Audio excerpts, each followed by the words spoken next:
नमस्कार, आदाब। आप सभी का एक बार फिर से स्वागत है बिजनेस ऑर्गेनाइजेशन एंड मैनेजमेंट के चैप्टर फर्स्ट के लेक्चर सेकंड में। हम लोगों ने लास्ट टाइम आपका पहला चैप्टर शुरू कर दिया था और हम लोगों ने डिटेल में समझा था एग्जैक्टली बिजनेस का क्या मीनिंग होता है, प्रोफेशन का क्या मतलब होता है, एम्प्लॉयमेंट का क्या मतलब होता है। उसके अलावा हम लोगों ने अलग अलग एक्टिविटीज को डिस्कशन किया था, जहां पे आप लोगों ने स्टडी किया होगा आई थिंक इकोनॉमिक और नॉन इकोनॉमिक एक्टिविटी के बारे में। आज आगे हम लोग डिटेल में समझेंगे एग्जैक्टली कि जब बिजनेस की डेफिनेशन आप सभी के सामने आई तो हम लोगों ने देखा कि बिजनेस एक इकोनॉमिक एक्टिविटी है जो बेसिकली रेगुलर बेसिस पे कंडक्ट की जाती है, जिसका मेन मोटिव पैसा कमाना होता है, जिसके अंदर हम प्रोडक्शन, मैन्युफैक्चरिंग एंड सेलिंग से product produce and sales of the goods and service करते हैं। This is the basic definition regarding to the business. आज हम लोग माय डियर फ्रेंड्स उससे आगे समझेंगे, डिटेल में एनालिसिस करेंगे कि बिजनेस एक्टिविटीज कितने टाइप की होती है, किस तरीके से उसको क्लासिफाई किया जाता है एग्जैक्टली, उसके अलावा क्या क्या कैटेगरीज आती है और उनकी क्या क्या डेफिनेशन रहने वाली है। तो बने रहे लास्ट तक। उससे पहले चैनल पे पहली बार आए हैं तो मेक श्योर करके चैनल को सब्सक्राइब और बेल आइकन को प्रेस कर लीजिएगा, क्योंकि ऐसा ही अमेजिंग कंटेंट आपको सिर्फ हमारे चैनल पे मिलता है। तो विदाउट वेस्टिंग द टाइम चलिए शुरू करते। देखिए, लास्ट टाइम बिजनेस को क्लैरिफाई किया, अगर आप लोगों ने वो वाला वीडियो नहीं देखा है तो पहले वो वीडियो देख लीजिए ताकि आज का लेक्चर आपको स्मूथली समझ में आए। आज हम बिजनेस से आगे चलेंगे। जैसा कि आप सभी को पता है, कोई भी ऑर्गेनाइजेशन होता है, जैसे हम बात किसकी कर रहे हैं, हम एक टर्म की बात कर रहे हैं जिसको आप लोगों ने बिजनेस बोला, ठीक है। तो बिजनेस के अंदर जो भी एक्टिविटीज होती है उसको क्या बोल दोगे आप लोग? Business activities. लेकिन ये इतनी छोटी डेफिनेशन नहीं है। बिजनेस एक्टिविटीज को आज हम समझेंगे। बिजनेस एक्टिविटी का मतलब क्या होता है? देखो, बिजनेस को रन करने के लिए उसके अंदर अलग अलग टाइप की एक्टिविटीज होती है। उन सभी एक्टिविटीज को हम लोग क्या बोल देंगे? Business activities. अब आप बोलोगे सर बिजनेस अलग अलग टाइप के होते? नहीं, बिजनेस के अंदर मेजरली आपको दो ही काम दिखेंगे और उसी के बेसिस पे आप लोग उसकी एक्टिविटीज को दो कैटेगरी में क्लासिफाई करते हो। जैसे पहला वर्क अगर आप लोग देखोगे, कोई भी बिजनेस होता है वो प्रोड्यूस या मैन्युफैक्चरिंग करता है चीजों की। मतलब किसी भी चीज का बिजनेस आप लोग लगा लीजिए, तो पहली वो एक्टिविटीज होंगी जो किस में हेल्प करेंगी? किसी भी चीज को प्रोड्यूस करने के लिए या फिर मैन्युफैक्चरिंग करने के लिए। सेकंड, आप ध्यान से देखिए कि आपको क्या करना है, उन चीजों को कैरी करना है एक प्लेस से दूसरे प्लेस तक। तो उस टाइम पे कुछ एक्टिविटीज होंगी। तो यानी कि दो तरीके की एक्टिविटीज होती हैं बेसिकली। कोई भी बिजनेस हो, ऑल बिजनेस के ऊपर ये चीजें लागू होंगी। बिजनेस एक्टिविटी की अगर मैं बात करूं तो सबसे पहले समझिए, बिजनेस एक्टिविटीज वो सभी एक्टिविटीज होती हैं जो अंडरटेक होती है in the connection with the producing and manufacturing of the things and transport या फिर will carry from one place to the another place. मतलब दो मेजर चीजें आप लोगों ने देखी यहाँ पे बिजनेस एक्टिविटी के अंदर कि सबसे पहले हम लोग क्या करते हैं, या तो चीजों को प्रोड्यूस करते हैं, ठीक है। तो आप लोग क्या कह दोगे? Produce and manufacturing. तो मैं यहाँ पे लिख देता हूं आपका produce and manufacturing of things. तो पहला क्राइटेरिया आपका ये आ गया, produce and manufacturing of things. तो एक कैटेगरी आपकी इससे रिलेटेड बनेगी और second category my dear friends आपकी बनेगी ट्रांसपोर्ट से रिलेटेड, ठीक है। जब आप लोग इस जो भी चीजें आप लोगों ने तैयार की, चाहे मान लीजिए गुड्स तैयार किया या सर्विसेज को तैयार किया, उनको ट्रांसपोर्ट किया जाता है, उनको कैरी किया जाता है from one place to the another place. यानी कि दूसरा जो हिस्सा आएगा वो आएगा, ठीक है, कैरी फ्रॉम, आप लोग क्या लिख सकते हो? One place to another place. तो मैं यहाँ पे लिख सकता हूँ one place to another. Clear? तो ये दो चीजें माय डियर फ्रेंड्स आपको समझनी है कि कोई भी बिजनेस जिसको आपको कॉन्टिन्यूअस बेसिस पे अगर चलाते रहना है, ठीक है, उस बिजनेस को चलाते रहना है, तो आपको दो एक्टिविटी जरूर परफॉर्म करनी पड़ती है। एक तो चीजों को प्रोड्यूस और मैन्युफैक्चरिंग करना और दूसरा उनके ट्रांसपोर्ट को देखना या फिर एक जगह से दूसरी जगह पे उन चीजों को पहुंचाना। क्लियर? तो these are called the business activities. इनको क्या बोलते हैं आप लोग? बिजनेस एक्टिविटी, ठीक है। तो इसकी एक बेसिक डेफिनेशन भी आप लोग लिख सकते हो। Business activities are those activities which are undertaken in the connection with, आप लोग सिंपल लिख सकते हो, ठीक है। यानी कि आप लोग क्या कह दोगे? मैं शॉर्ट फॉर्म में लिख रहा हूं BSNS, इसका मतलब होता है बिजनेस और साथ में मैं लिख रहा हूं यहाँ पे आपकी एक्टिविटीज। तो अगर आपके एग्जामिनेशन में क्वेश्चन आता है what is the meaning of business activity, तो हम लिखेंगे business activities are those activity, आप लोग सिंपल लिखोगे आर दोज एक्टिविटीज, सिंपल है आपकी, are those activities which are undertaken, आप लोग क्या लिखोगे? Which are undertaken with the connection of, आप लोग लिख लीजिए विद द कनेक्शन ऑफ। अब किसके कनेक्शन में हम लोग चीजें करेंगे? With the connection of producing and manufacturing of things. पहली चीज क्या लिखोगे आप लोग, producing and manufacturing of things. Simple है, इन दोनों का कॉम्बिनेशन लिख देंगे, ठीक है। Producing and manufacturing of things and आप लोग क्या लिखोगे, आप लोग साथ में लिख दीजिएगा and carrying from one place to the another place, ठीक है। तो ये आपकी क्या हो जाएगी, डेफिनेशन हो जाएगी। अगर आपसे पूछा जाता है किसके बारे में, आप लोग कह सकते हो बिजनेस एक्टिविटी के बारे में, ठीक है। तो ये आपकी बिजनेस एक्टिविटी है, यहीं से आपकी एक्चुअल कहानी शुरू होगी। अब यहाँ पे एक चीज और जानने वाली है जो आपको जरूर जरूर समझना है, जब भी आप लोग चीजों को एक जगह से दूसरी जगह पे लेके जाओगे तो इसके लिए एक स्पेशल कैटेगरी बना दी बिजनेस एक्टिविटीज के अंदर, ठीक है। उसको हम लोग कहेंगे कॉमर्स, यानी कि ये वाली कैटेगरी किसके अंदर आएगी, आपकी कॉमर्स के अंदर आएगी। तो आपको समझना ये है कि जो आप लोगों ने स्ट्रीम चूज किया था +1 में वो यही कॉमर्स था, ठीक है। और ये वाली जो कैटेगरी है जहां पे चीजों को प्रोड्यूस और एक तरीके से मैन्युफैक्चर किया जाता है, इसको हम लोग बेसिकली एक और कैटेगरी में रखेंगे। जैसे हम लोगों ने यहाँ पे क्या रखा, यहाँ पे हम लोगों ने रखा कॉमर्स, ठीक है। कॉमर्स का मतलब क्या होता है, एग्जैक्टली ट्रांसपोर्ट से रिलेटेड जो भी एक्टिविटीज होती है ना, उन सबको क्या बोला जाता है, आपका कॉमर्स बोला जाता है, ठीक है। दूसरी एक्टिविटी अगर आप लोग देखोगे तो यहाँ पे आप लोग इसको बोलोगे, यहाँ पे हम लोग आगे पढ़ेंगे, हम इसको बोल सकते हैं इंडस्ट्री। क्या बोल सकते हैं आप लोग, हम इसको बोल सकते हैं बेसिकली इंडस्ट्री। यानी कि आप लोग ये कह सकते हो कि जो आपकी बिजनेस एक्टिविटीज है, these are the combination of the industry plus में आप लोग क्या कह सकते हो, कॉमर्स। अभी डिटेल में मैं आपको समझाऊंगा, यहां से आपको एक ओवरव्यू मिल गया होगा कि एग्जैक्टली चीजें कैसे काम करती है। यानी कि मैं ये कह सकता हूं यहाँ पे, अगर शॉर्ट फॉर्म में आप लोग कहना चाहो तो ये कह सकते हो कि business activities is equal to the, आप लोग क्या कह सकते हो, पहला जो शब्द आएगा वो आएगा आपका इंडस्ट्री, क्लियर है, और प्लस में क्या आ जाएगा, आपका कॉमर्स आ जाएगा। अगर ये चीज आपको समझ में आ गई तो आई होप कि ये आपका आज का लेक्चर आपको कंप्लीट समझ में आ जाएगा, क्लियर। तो बिजनेस एक्टिविटीज का मतलब वो सारी एक्टिविटीज जो अंडरटेकन होती है किसके कनेक्शन के साथ, चीजों को प्रोड्यूस या मैन्युफैक्चरिंग करने के साथ, प्लस में दूसरी चीज क्या रहेगी, उनको कैरी करना है from one place to the another place. And these are categorized into the two categories, first is called the industry, second को क्या बोलते हैं आप लोग, कॉमर्स, क्लियर है। अब इंडस्ट्री आप लोगों ने सुना होगा भाई, ये टेक्सटाइल इंडस्ट्री है, ठीक है, ये आपकी बेसिकली माइनिंग इंडस्ट्री है, या अलग अलग टाइप की इंडस्ट्री आप लोगों ने सुनी होगी, ठीक है। तो इंडस्ट्री शब्द का अपना एक मतलब होता है और कॉमर्स शब्द का अपना एक मतलब होता है, यानी कि दोनों शब्द है माय डियर फ्रेंड्स, ये दोनों आपस में जुदा जुदा है, एक शब्द नहीं है, क्लियर है। अभी आई होप कि इतना आपको समझ में आया होगा, अच्छे से आप लोगों ने एनालाइज कर लिया होगा। तो आगे चलते हैं, अभी मैं आपको समझाने वाला हूं what is the meaning of industry.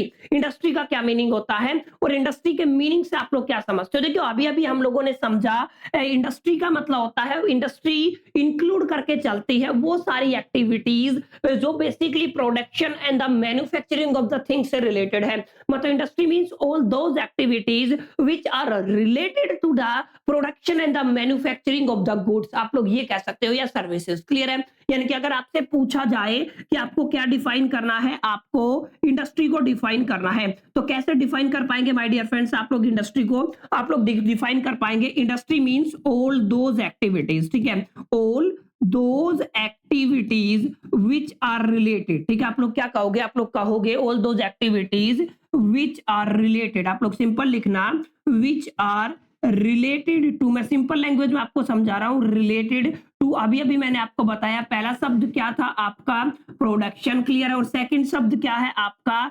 Manufacturing, ठीक है। आप लोग क्या कह दोगे, production and manufacturing of the things. मैं आप लिख देता हूं यहाँ पे मैन्युफैक्चरिंग ऑफ थिंग्स, यानी कि चीजों के प्रोडक्शन और उनके मैन्युफैक्चरिंग से रिलेटेड जो भी एक्टिविटी है ना, उनको क्या कहते हो आप लोग, बेसिकली इंडस्ट्री कहते हो, क्लियर। आई होप कि इतना आपको समझ में आ गया होगा what is the meaning of industry, clear. यहां तक आई होप कि आपको समझ में आया होगा। अब थोड़ा आगे चलोगे ना, तो ये सारी जितनी भी एक्टिविटीज है जो किससे रिलेटेड है, चीजों को प्रोड्यूस करने से रिलेटेड है, क्लियर है। तो इनकी भी अलग अलग कैटेगरियां बनती है, यानी कि आप लोग ये कह सकते हो कि जब आप लोग इंडस्ट्री को पढ़ते हो ना, तो इंडस्ट्री को आगे फर्दर क्लासिफाई किया जाता है इनटू द 3 मेन कैटेगरीज, ठीक है। आप लोग पहली इंडस्ट्री को बोलते हो my dear friends primary industry, हम लोग क्या बोलते हैं इसको, प्राइमरी इंडस्ट्री। तो आप लोगों को याद रख लेना है, इसको मैं बोल रहा हूं प्राइमरी इंडस्ट्री, इसको मैं बोल रहा हूं। एक सेकंड कैटेगरी आएगी जिसको आप लोग क्या बोल दोगे, सेकेंडरी इंडस्ट्री, ठीक है। आप लोग क्या कहोगे यहाँ पे, सेकेंडरी इंडस्ट्री। और तीसरी जो कैटेगरी बनेगी माय डियर फ्रेंड्स, उसको बोलते हो आप लोग टर्सरी, ठीक है। क्या बोलते हो आप लोग, टर्सरी इंडस्ट्री, यानी कि industry is classified into the 3 categories, first is primary, second is secondary and third is tertiary. अब आप ये समझिए कि ये वो सारी एक्टिविटीज है जिनका इस्तेमाल किसके लिए किया जाता है, हम कोई भी चीज को प्रोड्यूस करने के लिए या मैन्युफैक्चरिंग करने के लिए करते हैं, ठीक है। तो अब आप ये समझोगे कि एग्जैक्टली प्राइमरी, सेकेंडरी और टर्सरी का मतलब क्या है। तो देखो सबसे आसान होती है आपकी टर्सरी इंडस्ट्री। टर्सरी इंडस्ट्री सबसे आसान क्यों होती है माय डियर फ्रेंड्स, ध्यान से समझो, क्योंकि टर्सरी का मतलब होता है, टर्सरी आपका इंक्लूड करके चलता है सर्विसेज को। यहाँ पे क्या आती हैं आपकी, केवल और केवल सर्विसेज आती हैं। अब कैसी सर्विसेज, मान लीजिए आपको ट्रांसपोर्ट सर्विस प्रोवाइड करनी है तो टर्सरी इंडस्ट्री के अंदर आएगा, क्लियर है। तो अगर आप लोग यहाँ पे लिखना चाहे ट्रांसपोर्ट अगर आपका आता है तो किसके अंदर आता है, टर्सरी के अंदर आता है। सेकंड, अगर मान लो आपको बैंकिंग से रिलेटेड कोई भी सर्विस है तो किसके अंदर आएगा, वो आपका टर्सरी के अंदर आएगा, क्लियर। मान लो एडवर्टाइजमेंट से रिलेटेड कोई भी आपका वर्क है तो किसके अंदर आएगा, टर्सरी से रिलेटेड आएगा। यानी कि वो सारी एक्टिविटीज जो बेसिकली सर्विसेज से रिलेटेड होती हैं वो किस कैटेगरी में चली जाती हैं, वो टर्सरी इंडस्ट्री की कैटेगरी में चली जाती हैं। इंडस्ट्री का मतलब तो समझ में आ ही गया, चीजों को प्रोड्यूस करना है और उसको मैन्युफैक्चर करना है। इस प्रोड्यूस और मैन्युफैक्चरिंग करने के टाइम पे हमें बहुत सारी सर्विसेज की जरूरत होती है। जैसे अगर आप इसके अलावा अगर आप लोग कहें हमें इंश्योरेंस की जरूरत होती है, ठीक है, तो वो भी कहां पे आएगा, वो आपकी टर्सरी इंडस्ट्री में आएगा, etcetera. There are lot of the example, ठीक है, but we just write here only the limited example, ठीक है। तो ये आपका टर्सरी सबसे आसान होता है। टर्सरी का मतलब क्या होता है, जहां पे वो सारी सर्विसेज से रिलेटेड जो भी आपकी एक्टिविटीज होती है ना, वो टर्सरी इंडस्ट्री के अंदर इंक्लूड होंगे, क्लियर। आई होप कितना आपको समझ में आया होगा। अब आगे ध्यान से देखिए, आगे अगर आप लोग ध्यान से देखोगे तो सबसे पहले आता है आपका प्राइमरी इंडस्ट्री। प्राइमरी इंडस्ट्री वो इंडस्ट्री होती है जो रिलेटेड होती है उन सभी एक्टिविटीज से जहां पे अनरिफाइंड रो का इस्तेमाल किया जाता है चीजों को प्रोड्यूस करने के लिए। यानी कि आप लोग सिंपल लिख सकते हैं, यहां पे आप लोग क्या कहते हो, अनरिफाइंड रो का, ठीक है, आप लोग क्या कहोगे, अनरिफाइंड, ठीक है। मैं एक स्पेलिंग सही कर देता हूं इसकी, ENE, ठीक है, ये आ गया आपका अनरिफाइंड रो मटेरियल का इस्तेमाल करते हो। आप लोग क्या करते हो, यहाँ पे अनरिफाइंड रो मटेरियल का इस्तेमाल करते हो, ठीक है। तो किसके लिए, फिनिशिंग गुड को प्रोड्यूस करने के लिए, ठीक है। तो आप लोग क्या कह दोगे, अगर आपको फिनिश गुड्स को इस्तेमाल करना है या प्रोड्यूस करना है, फिनिश गुड को प्रोड्यूस करने के लिए आप किसका इस्तेमाल करते हो, प्राइमरी इंडस्ट्री का इस्तेमाल करते हो। या फिनिश्ड गुड को बनाने के लिए अगर आप लोग जो रॉ मटेरियल इस्तेमाल करते हो वो अनरिफाइंड है तो किस कैटेगरी में चला जाएगा, वो प्राइमरी इंडस्ट्री में चला जाएगा, क्लियर। और सेकेंडरी इंडस्ट्री का मतलब क्या होता है, जहां पे आप लोग फिनिश्ड गुड प्रोड्यूस करते हो। ध्यान से समझना, यहाँ पे आप लोग क्या करते हो, फिनिश गुड्स या सर्विस प्रोड्यूस करते हो विद द हेल्प ऑफ, किसकी हेल्प से, हम लोग हेल्प लेते हैं किसकी, प्राइमरी इंडस्ट्री की, ठीक है। तो आप लोग क्या कह दोगे, प्राइमरी इंडस्ट्री की आप लोग हेल्प लेते हो। अगर आप लोग प्राइमरी इंडस्ट्री की हेल्प लेके या प्राइमरी इंडस्ट्री जो आपके एक तरीके से चीजें प्रोड्यूस करती है, रॉ मटेरियल प्रोड्यूस करती है, उसका इस्तेमाल करके अगर आप लोग चीजों को प्रोड्यूस करते हो, वो सारी एक्टिविटी किसके अंदर चली जाएंगी, सेकेंडरी आपकी इंडस्ट्री के अंदर चली जाएंगी। तो आपको समझ में आना चाहिए what is the meaning of primary industry, what is the meaning of secondary industry और किस तरीके से आप लोग इसको क्लासिफाई करते हो, क्लियर। आई होप कि आपको समझ में आया होगा यहां तक कि एग्जैक्टली कैसे चीजें चलेंगी। इंडस्ट्री क्लियर हो गया, यस समझ में आ गया। इंडस्ट्री की क्लासिफिकेशन समझ में आ गई। अब इंडस्ट्री की जो क्लासिफिकेशन है प्राइमरी, सेकेंडरी और टर्सरी, इसमें भी आगे फर्दर क्लासिफिकेशन होती है। बोला क्या मतलब है सर, जैसे अगर आप लोग कहते हो कि जहां पे अनरिफाइंड रो का इस्तेमाल किया जाता है, यानी कि आप लोगों को फिनिश गुड बनाना है लेकिन अनरिफाइंड रो का इस्तेमाल करना है, तो उस केस में भी आपकी कैटेगरियां बनती है। यानी कि आप लोग ये कह सकते हो कि जब भी आप लोग प्राइमरी इंडस्ट्री की बात करते हो, यहाँ पे मैंने लिख दिया, मान लीजिए आपका क्या लिख दिया, प्राइमरी इंडस्ट्री। तो ये जो आपकी प्राइमरी इंडस्ट्री है इसको आप लोग आगे फर्दर दो कैटेगरी में क्लासिफाई करते हो। आपको थोड़ा ध्यान से समझना है, अगर आप लोग प्राइमरी इंडस्ट्री की बात करते हो तो इसको दो कैटेगरी में आप लोग क्या करते हो, क्लासिफाई करते हो, ठीक है। पहली कैटेगरी को आप लोग बोलते हो जेनेटिक इंडस्ट्री। क्या बोलते हो आप लोग, यहाँ पे ध्यान से समझ लीजिए, क्या बोला जाता है इसको, जेनेटिक इंडस्ट्री बोला जाता है। मैं शॉर्ट फॉर्म में लिख रहा हूं, सेकंड क्या हो जाता है, जेनेटिक इंडस्ट्री, ठीक है। उसके बाद अगर आप लोग ध्यान से देखोगे तो यहाँ पे ये आप सेकंड जो कैटेगरी बनेगी वो आपकी बेसिकली क्या बोलते हैं आप इसको, एक्सट्रैक्टिव इंडस्ट्री बनेगी, ठीक है। तो सेकंड क्या आ गई आपकी, ये बन गई एक्सट्रैक्टिव इंडस्ट्री, ठीक है। तो अगर आप लोग ध्यान से देखोगे, अगर आप लोग ध्यान से समझोगे तो आप लोग पाओगे प्राइमरी इंडस्ट्री में वो सारी एक्टिविटीज आती है जहां पे हम लोग अनरिफाइंड रोज का इस्तेमाल करते हैं, रॉ मटेरियल का इस्तेमाल करते हैं किसी भी फिनिश गुड को प्रिपेयर करने के लिए। तो यहाँ पे दो कैटेगरी बन गई, जेनेटिक इंडस्ट्री और एक्सट्रैक्टिव इंडस्ट्री। अब जेनेटिक इंडस्ट्री के अंदर आपकी बहुत सारी आती है, जैसे पोल्ट्री फार्म आ गया, मुर्गी पालन आ गया या प्लांटेशन आ गया। मान लीजिए अगर आप लोग प्लांटेशन करते हैं, ठीक है, अगर मैं यहाँ पे लिख देता हूं, आप लोगों ने क्या किया है, प्लांटेशन किया है। तो प्लांटेशन किस कैटेगरी में आएगा माय डियर फ्रेंड्स? ये आएगा आपका जेनेटिक कैटेगरी में। प्लांटेशन मतलब है तो आपका अनरिफाइंड रॉ मटेरियल ही, उसका इस्तेमाल करके वो सारी एक्टिविटीज के अंदर अगर आप लोग आते हो तो वो आपका प्राइमरी के अंदर कौन सी कैटेगरी में चला जाएगा? जेनेटिक में चला जाएगा, ठीक है। उसके बाद आपका पोल्ट्री फार्मिंग, मैंने बताया ना आपका जो पोल्ट्री फार्मिंग होता है वो किस में चला जाता है? वो भी आपका इसी कैटेगरी में चला जाता है। तो आप लोग क्या लिख दोगे यहाँ पे? पोल्ट्री फार्मिंग भी लिख दोगे, ठीक है। तो कुछ इंपॉर्टेंट बातें हैं जिनका इस्तेमाल अगर आप लोग करते हो तो इजीली समझ पाएंगे कि जो प्राइमरी इंडस्ट्री है उसका क्या मतलब होता है और प्राइमरी इंडस्ट्री के अंदर जेनेटिक इंडस्ट्री का क्या मतलब होता है। अब एक्सट्रैक्टिव इंडस्ट्री का मतलब जैसे अगर आप लोग ले लीजिए माइनिंग का एग्जांपल ले, तो आप सभी ने पता होगा, आप लोग सभी ने सुना भी होगा what is the meaning of mining, ठीक है। माइनिंग हो गया, एग्रीकल्चर हो गया, अगर आप लोग खेती करते हो मान लीजिए तो एग्रीकल्चर इंडस्ट्री, तो ये सब किस कैटेगरी में चले जाएंगे? ये आपकी प्राइमरी के अंदर एक्सट्रैक्टिव इंडस्ट्री की कैटेगरी में चले जाएंगे। क्लियर? तो ऐसे आप लोग वन बाय वन करके क्लासिफाई करोगे। यहाँ पे हम लोगों ने किसको क्लासिफाई किया है? प्राइमरी इंडस्ट्री को क्लासिफाई किया। क्लियर? आई होप कि यहां तक आपको समझ में आया होगा what is the meaning of primary, what is the meaning of secondary, what is the meaning of tertiary. Tertiary के अंदर केवल सर्विसेज है, तो सर्विसेज को आप लोग क्लासिफाई नहीं करते हो, ठीक है। सर्विसेज रहती हैं। प्राइमरी को दो कैटेगरी में क्लासिफाई कर दिया है आप लोगों ने, जेनेटिक और एक्सट्रैक्टिव। और सेकंड कैटेगरी क्या है माय डियर फ्रेंड्स? आपका जिसको आप लोग बोलते हो सेकेंडरी इंडस्ट्री, ठीक है। इसको बोलते हो आप लोग मैन्युफैक्चरिंग और कंस्ट्रक्टिव। यहाँ पे दो कैटेगरियां बनेंगी अगर आप लोग सेकेंडरी की बात करते हो, ठीक है। तो मैं यहाँ पे लिख ही देता हूं, डायरेक्ट आप लोग लिख लीजिएगा अपनी नोटबुक में।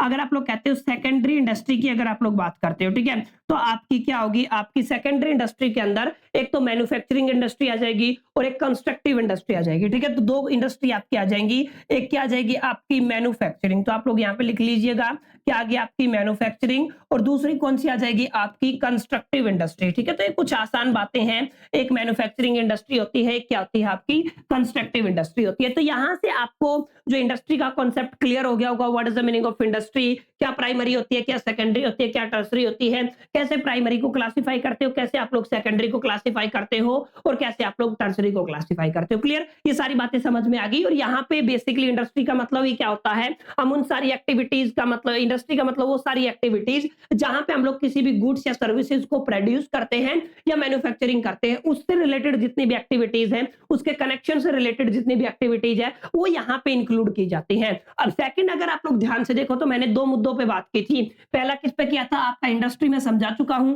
सेकंड आज हम लोग डिटेल में समझेंगे what is the meaning of commerce. तो देखिए कॉमर्स की अगर आप लोग बात करते हो तो ये आपको मैं एक एग्जांपल से समझाऊंगा, ठीक है। मान लीजिए आप लोग यहाँ पे ध्यान से देखना, कॉमर्स के अंदर ये आपका एरिया यानी कि ये एक ऐसा प्लेस ऑफ प्रोडक्शन है, ठीक है। यानी कि आप लोग क्या कहते हैं इसको? प्लेस ऑफ प्रोडक्शन, ठीक है। मैं इसको पीओपी के नाम से जानता हूं, ठीक है। प्लेस ऑफ प्रोडक्शन है। और यहाँ पे अगर आप लोग देखोगे तो ये है आपका प्लेस ऑफ कंजम्पशन, ठीक है। तो आप लोग ध्यान से समझिए, ये क्या है? आपका प्लेस ऑफ प्रोडक्शन और ये क्या है? आपका प्लेस ऑफ कंजम्पशन। अब यहाँ पे क्या हुआ, ध्यान से समझना मेरी बात को। यहाँ पे आपके पास आपकी गुड्स या सर्विसेज रेडी है, ठीक है। आप लोग क्या कह दोगे? आप लोग यहाँ पे लिख सकते हो आपकी जो गुड्स या सर्विसेज क्या है माय डियर फ्रेंड्स? रेडी है। लेकिन जहां पे ये बनाई गई है वो जरूरी तो नहीं वहीं पे आपकी बिकेंगी, वहीं पे कंज्यूम होंगी। मैक्सिमम चांसेस ये है कि जहां पे प्लेस ऑफ प्रोडक्शन है वो बहुत दूर होता है as compare to the place of consumer, ठीक है। तो इनके बीच में माय डियर फ्रेंड्स एक आपका गैप होता है, ठीक है। इस यहाँ पे आपका क्या होता है? एक गैप होता है। इस गैप को रिमूव करने के लिए जो भी एक्टिविटी की जाती है, यानी कि इसको यहां तक पहुंचाने के लिए या इसको यहां तक, प्रैक्टिकली आप लोग क्या करते हो? इन प्रोडक्ट्स या सर्विसेज को आप लोग यहां तक लेके आते हो, ठीक है। कैसे लेके आते हो? जस्ट सेल्स और परचेज करके, ठीक है। तो किस कैटेगरी में चले जाते हैं? ये आपकी कॉमर्स की कैटेगरी में चले जाते हैं। यानी कि प्लेस ऑफ प्रोडक्शन से और प्लेस ऑफ कंजम्पशन के बीच में जो गैप है उसको रिमूव करने के लिए जो भी आप लोग एक्टिविटी करोगे वो सब किस कैटेगरी में जाएंगी माय डियर फ्रेंड्स? आपकी कॉमर्स की कैटेगरी में चली जाएंगी। क्लियर? तो कॉमर्स का मतलब क्या होता है? Commerce are related to all those activities which are related to the, आपको क्या करना है? Removing the gap between the place of the production to the place of the consumption is called the commerce. Clear? तो इसको क्या बोलते हैं आप लोग? कॉमर्स। आई होप कितना आपको समझ में आया होगा what is the meaning of commerce. Clear है? और यहाँ पे क्या किया जाता है? आप लोग सबसे पहले क्या करोगे? आप लोग परचेज करोगे और सेल करोगे, ठीक है। आप लोग क्या कर सकते हो? परचेज करोगे या फिर सेल करोगे, चाहे वो आपकी गुड्स हो चाहे सर्विस हो, ठीक है। उसको परचेज और सेल करके आप लोग क्या कर सकते हो? इस गैप को क्या कर दोगे? कम कर दोगे, ठीक है। जैसे होलसेलर, रिटेलर, जो भी आपने एक लंबी चेन पड़ी है वो वहां से खरीदेगा, वहां से लोग खरीद, मतलब ये गैप को कम करने की जो कलाकारी है गैप को कम करने से रिलेटेड जो भी एक्टिविटीज है वो किस कैटेगरी में आती है, वो आपकी कॉमर्स की कैटेगरी में आती है। लास्ट एंड फाइनल बात आपसे डिस्कस करूंगा, कॉमर्स को कितनी कैटेगरी में क्लासिफाई किया गया, ध्यान से समझना। Commerce is classified into the second two categories. एक को आप लोग ट्रेड बोलते हो, ठीक है, एक को बोलते हो आप लोग ऑक्सिलरी ट्रेड, ठीक है, आप लोग क्या कहते हो इसको, ऑक्सिलरी ट्रेड, ठीक है। तो ये ध्यान से समझो, what is the meaning of trade and what is the meaning of auxiliary trade, ठीक है। देखिए ट्रेड का मतलब सिंपल है, गुड्स को खरीदना और बेचना, ये सिंपल आपका सेल और परचेज से रिलेटेड है, ठीक है। आप लोग क्या कह दोगे, परचेज और सेल से रिलेटेड का क्या मतलब होता है, आपका ट्रेड होता है, ठीक है। अब सेल और परचेज के बीच में भी काफी हिंड्रेंस आ जाते हैं, क्या जाते हैं, काफी हिंड्रेंस, यानी कि काफी दिक्कतें आती हैं। उन सभी हिंड्रेंस को दूर करने के लिए जो भी एक्टिविटीज की जाती है ना, वो किस कैटेगरी में आ जाती है, ऑक्सिलरी ट्रेड की कैटेगरी में आ जाती है। जैसे मान लीजिए आपको कोई पर्सन चाहिए, यानी कि आप लोग ये कह सकते हो हिंड्रेंस ऑफ पर्सन, ठीक है। तो आप लोग क्या कहोगे, हिंड्रेंस ऑफ पर्सन के लिए आप लोग होलसेलर रख सकते हो, ठीक है, रिटेलर रख सकते हो। तो आप लोग ये यहाँ पे रिमूव हो गया, ठीक है। अगर आपको मान लीजिए आपको प्रोडक्ट्स को रखना है, तो वहां पे आपको जगह की भी जरूरत होती है, ठीक है। अगर हिंड्रेंस ऑफ प्लेस की बात करूं या फिर हिंड्रेंस ऑफ टाइम की बात करूं, तो टाइम की बात है तो आप लोग वेयर हाउस एक तरीके से इसका सॉल्यूशन हो सकता है, ठीक है। अगर आप लोग प्लेस की बात कर सकते हो, आप लोग ट्रांसपोर्ट फैसिलिटी का इस्तेमाल कर सकते हो, ठीक है। तो ये सारी ऐसी चीजें हैं जिनका इस्तेमाल किस लिए किया जाता है, ताकि जो आप लोग ट्रेड इजीली कर पाए। ट्रेड के बीच में काफी दिक्कतें आती हैं, उन सभी दिक्कतों को दूर करने के लिए जो जो एक्टिविटी की जाती है ना, वो किस कैटेगरी में आती है, वो आपकी ट्रेड कैटेगरी में आती है, ठीक है। तो ये आपको सॉरी ऑक्सिलरी ट्रेड की कैटेगरी में आती है। तो ये आपने समझा कि आज हमारा मेन मुद्दा क्या था, आज हमारा मेन मुद्दा था कि हमें समझना था बिजनेस को समझने के बाद बिजनेस एक्टिविटीज का क्या मतलब होता है, और उसमें दो कैटेगरियां बनती है। पहला क्या बनता है आपका इंडस्ट्री, इंडस्ट्री को हम लोगों ने डिटेल में समझा, ठीक है। और आज हम लोगों ने कॉमर्स को डिटेल में समझा और उनके सब सब पॉइंट्स को डिटेल में समझा। उम्मीद मैं ऐसा करता हूं आपको ये जो सेशन है पसंद आया होगा, वीडियो अच्छा लगा होगा। अगर वीडियो अच्छा लगा तो लाइक कीजिएगा, फ्रेंड्स के साथ शेयर कीजिएगा, फर्स्ट टाइम आए तो चैनल को सब्सक्राइब कर लीजिएगा। चलिए मिलते हैं अगले पार्ट में, जब तक के लिए मेरे सोल the best, till the keep learning.